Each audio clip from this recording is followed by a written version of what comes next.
Mga kasama ko sa Jerusalem area, totoong mahirap ang buhay ngayon. Yung last Eda Fellowship namin. Pero sabi ko sa kanila, mga kapatid, sabi ko sa mga kasama mga manggagawa, exhort nyo mga kapatid, huwag silang matatakot.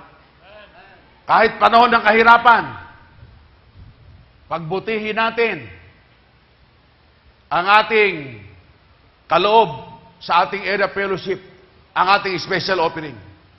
Panahon ng kahirapan talaga. Pero huwag tayong matatakot. Sinunod ng mga pastor. Sabi ko, sabihin nyo sa kanila, yung pangyayari kay Elias, sabi ni Elias sa babae, huwag kang matakot. Ano yung hindi pagkatakot? Tanda ng pananampalataya. Sapagkat ang may pananampalataya, hindi takot. Kaya pagka'y takot, gumawa para sa Diyos, takot magkaloob, takot magtalaga ng buhay, wala kang pananampalataya. Halimbawa, yung people kayo, bakit iniisip nyo, pababayaan kayo ng Diyos, kung kayo hindi magtatalaga, mas mabuti ang kalagayan nyo? Kung yun na nasa isip mo, hindi ka talaga magtatalaga. Sapagkat ang tao likas, piliin nyo makakabuti sa Kanya. Eh sa Kanya ang ministeryo hindi mabuti, hindi makakabuti, ba't ako magtatalaga? Yung wala sa ministeryo, nakakabuti. Eh, dito ako sa ministeryo. Andito mabuti. Wala pala kayong pananampalataya na mabuti ang nasa ministeryo. Ako, personally, sasabihin ko sa inyo, mga kapatid ko, sa ating lahat, lalong-lalo sa mga young people, huwag kayong matatakot magtalaga. Mabuti ang nasa ministeryo. Halimbawa, biyaya ng Diyos, ang mga anak ko, maluwalhati ang Panginoon. Aapat lang naman yan. Pero lahat ng anak ko ay nasa pagtatalaga. Mula sa panganay, sila'y nasa ministeryo lahat.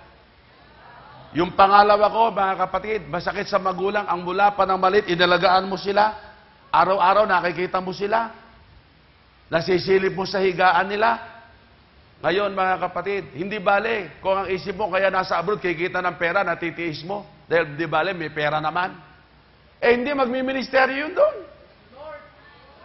Mga kapatid, at ngayon, biyaya ng Diyos, naiwan siya sa estate. Salamat sa Diyos. Kasama siya ng isa sa mga manggagawa natin sa Amerika ngayon. Pinadala ni Pastor Jojo doon sa Las Vegas para makasama ni Pastor Madeline. Mga kapatid, siyempre bilang magulang, medyo namimiss mo yung anak mo. Iba talaga yung nakikita mo. Totoong, may text. Hello, kamusta ka dyan? Ito po, mabuti naman. Iba yung nakikita. Pero titiisin mong lahat. Dahil ako'y naniniwalang mas mabuti ang ministeryo. Bago siya umalis, 10 kumpanya nag-aalok sa kanya ng trabaho. Sa kapurihan ng Panginoon, kagaya ng ating kapatid na lawyer, ay graduate siya na San Beda. 2 course ang tinapos niya, ang human resource at ang philosophy. 10 kumpanya, medyo binibiro ko, anak, bakit hindi mo testingin? Binibiro ko lang, ministeryo ako. Oo, ako, natanong ko lang. Pero hindi ko naman talaga papayagan yun.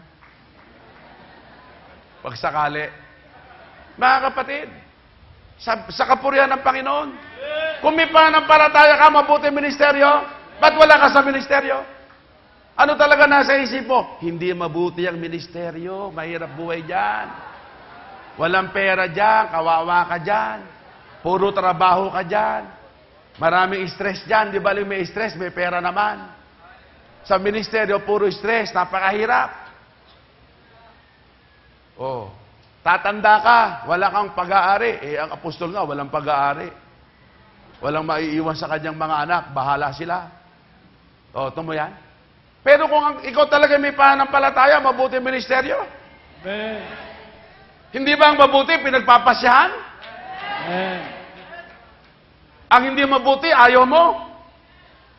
Kung totoo, sa puso mo, na mabuti ang magministeryo, ang magpagamit ng lubusan sa Panginoon, bakit hindi ka humakbang? Amen. Huwag kang matatakot! Praise the Lord. Tandaan nyo mga kapatid, sa taong takot, hindi gagawa ang Diyos. Kaya ang sabi ng Panginoon kay Josue, magpakatapang ka! Amen. At sa biyaya ng Diyos, ganyan ang ginawa namin. Tinapangan namin. Bahala na! Bahala na ang Diyos! Iwan namin silang lahat. Bahala na ang Diyos. At sa amin pupuntahan, patay kung patay. Purihin ang Panginoon. Amen. Mga kapatid naalala ko yung mga pagmimisyon. Meron akong binotismuhan. Kaso na mabotismuhan, natakot sa pag-uusig. Ako'y galing sa paghayo, gabi na. Nasalubong ko yung tatay. May dalang sagwan. Doon sa kalsada. Ako'y pauwi na, gabi na. Siya galing sa kanyang baklad. Sabi niya, saan nyo itinago ang anak ko? Anak niya, dalagi. Kinidnap nyo, ano? Hindi po. Kinidnap nyo, Si Pastor Dodi kasi, yun ang pinaka-superior ko. Nasa isang barangay naman siya.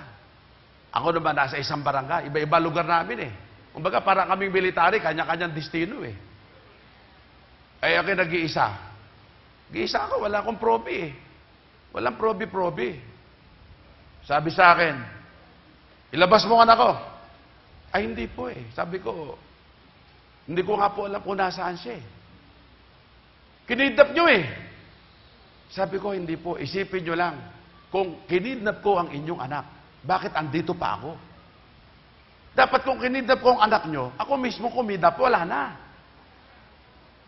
At saka saan ka kukuha ng kikidnap, wala namang ransom.